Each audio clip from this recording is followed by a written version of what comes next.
Hi viewers, how to build up your savings.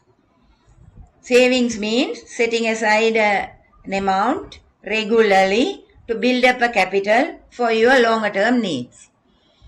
How much you can set aside depends on your income and expenses. So you have to get to know your income and expenses thoroughly. You have to get a grip of it. So what are the sources of income?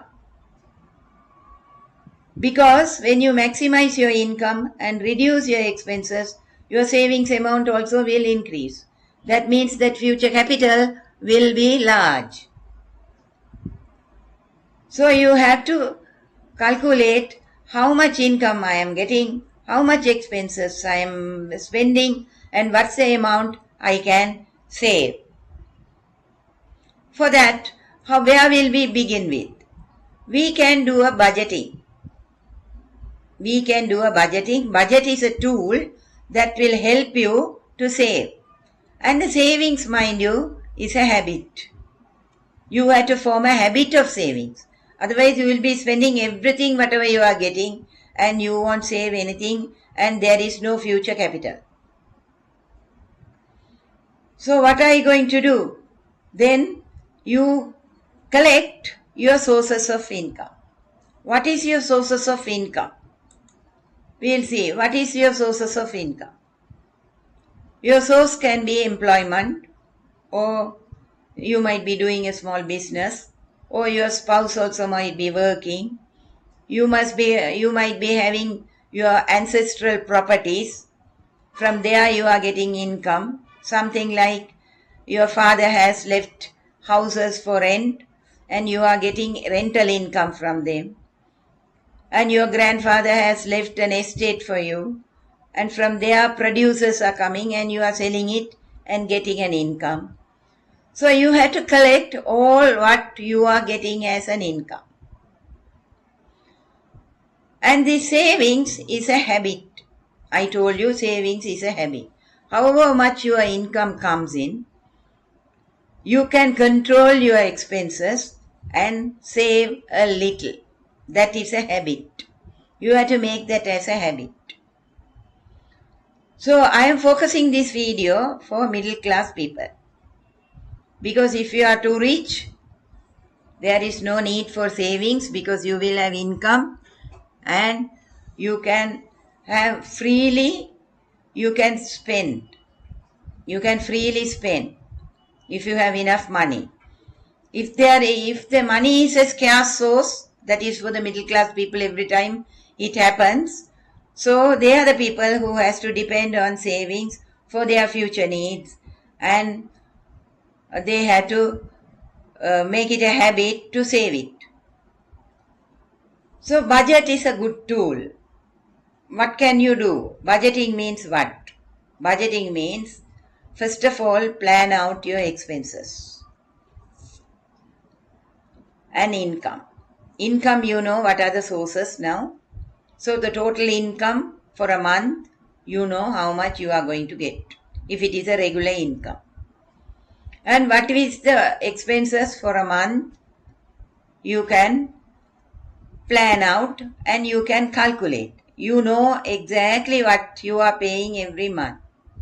For example, groceries. Groceries comes every month for your home. You have to buy groceries, gas and electric bills, maintenance of car, rent if you are living in a rented house, debt repayments. You may have got some loans and you are paying it back.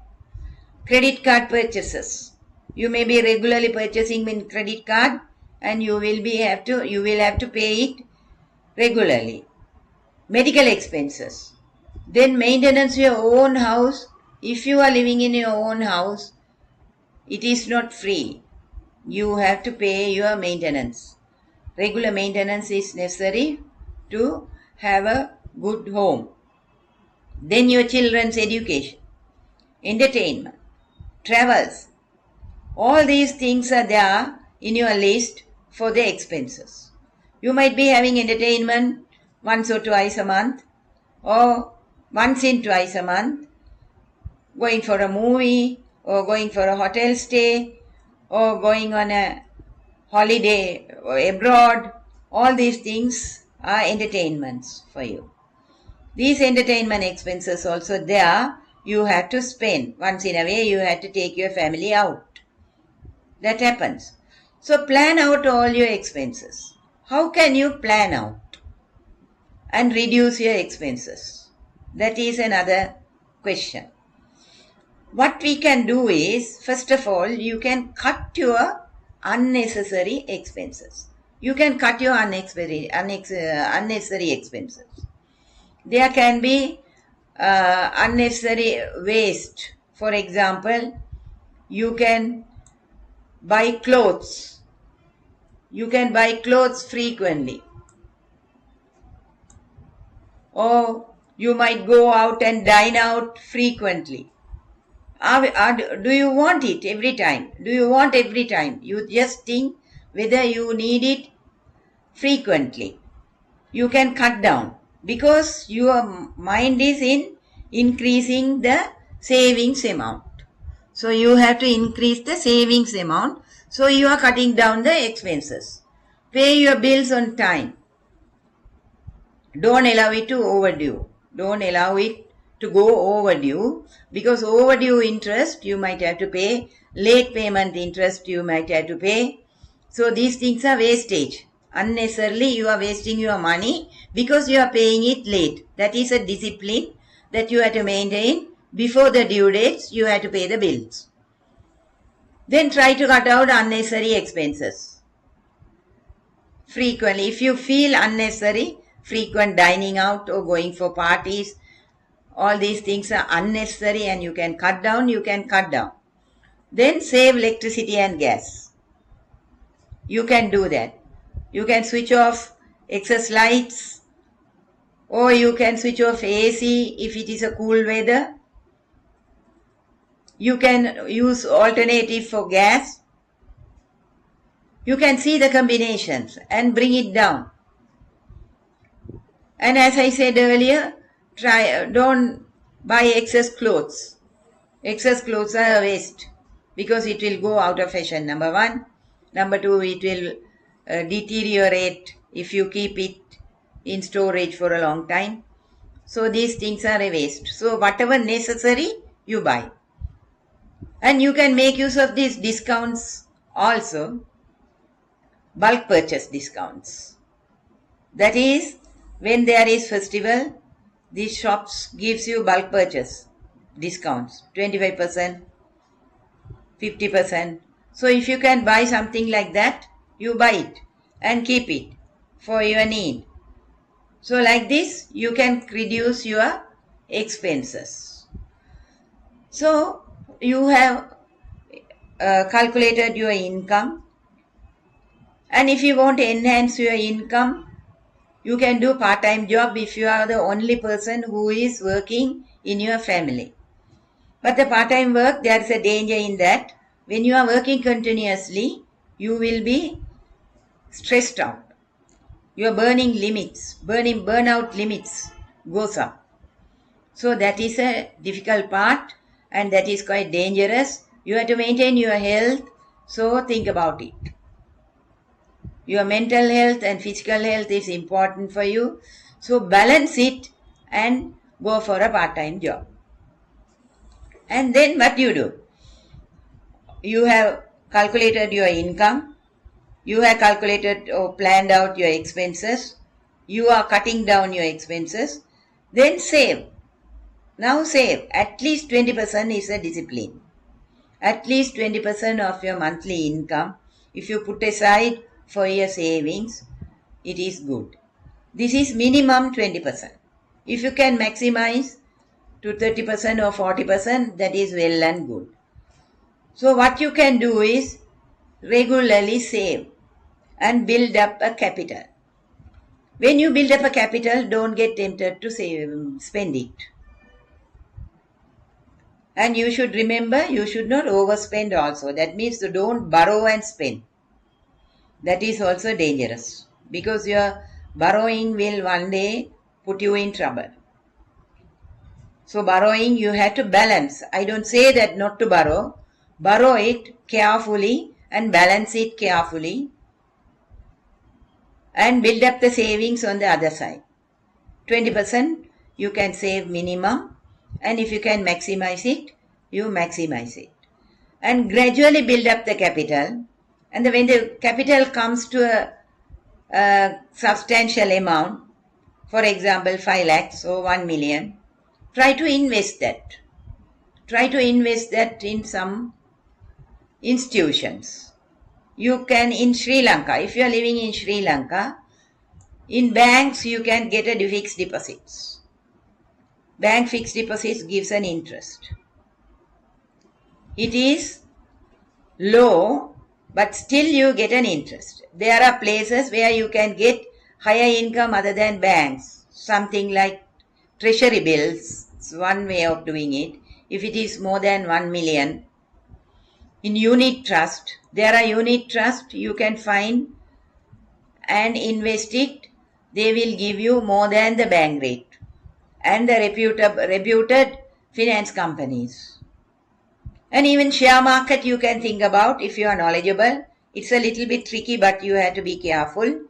And if you are thoroughly experienced with the companies, you can try that and you can earn money. I don't say that in share market you can't earn money. You can earn a good sum by investing it, but you have to be at it. Then your EPF and ETF. If you are a wage earner, if you are a salaried worker, your employer contributes to EPF and ETF. EPF and ETF, you can say that it is a retirement savings plan. When you reach 55 years only, you will get EPF. You can withdraw the EPF amount.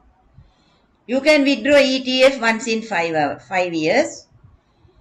But don't withdraw it. Keep it and collect it at the end of your retirement. Then you will get a bulk sum for your retirement and you can use it for your longer term needs. What is your longer term needs? That means if you are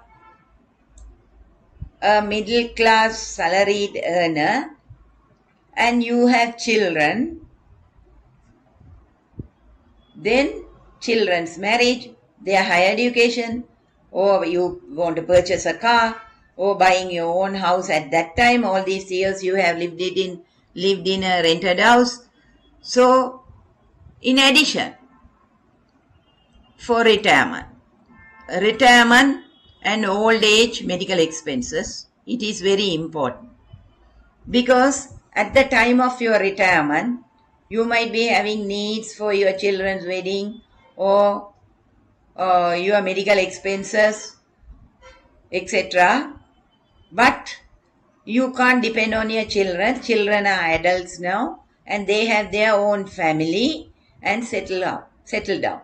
They have their own families. So you can't depend on your children for any financial help. So they might not be able to spend on you, because they have their own expenditures and their own budgets, plans, everything. So you can't be poor at the old age. You have to be rich and you have to be financially independent. So keep that in mind for your longer term plans. Keep aside a sum for your own retirement and your medical expenses. And enjoy life.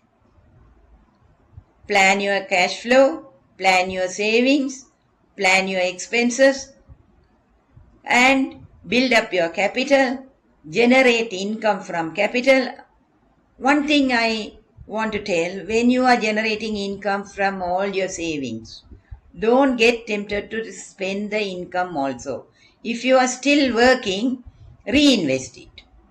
If you are still working until retirement, reinvest it and get the income. And reinvest. That is a cycle.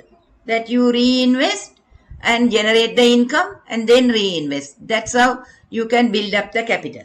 When you build up the capital, it is ready for you at the retirement age for your needs. So you can do this and enjoy life. Try this and enjoy life and have a good day. Good luck.